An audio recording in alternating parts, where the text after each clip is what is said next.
मी स्वप्नाली परवा वाराणसीला गेलो, तिथं बंटी पाटील महाराष्ट्र म्हणले की मला वाटते विश्वजीत कदम महाराष्ट्र के कोण आहे आप, मी म्हणलो छोटे भाई आहे मेरे. आता मी तिकडं काकी गेलो की सांगते माझा लहान भाऊ आहे जाऊन, कदम पाटील एकच आहे म्हणून सांगते मी. वाटणी मागणार नाही, काळजी करू नका. काकी म्हणतात देतो, काळजी करू नकोस. म्हणजे बिहारला गेलो परवा, 5-6 दिवस राहुल गांधींच्या सभेला बिहारला होतो. म्हणजे एक माणूस मला भेटला नाही असंच नाही की जो विश्वजितला ओळखत नाही. म्हणजे जाईल तिथं. हे सांगण्यामागचा उद्देश माझा एवढाच आहे, विश्वजितची स्तुती करणं हा उद्देश नाही.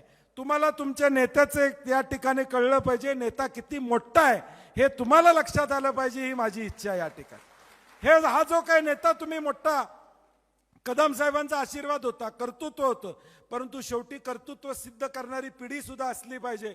आम्हाला कदम साहेबांचा आशीर्वाद असला तरी कर्तृत्वानं विश्वजितनं स्वतःचं नाव आज सांगली नाही, महाराष्ट्र नाही तर देशामध्ये करण्याचं काम प्रामुख्यानं त्या ठिकाणी केलं.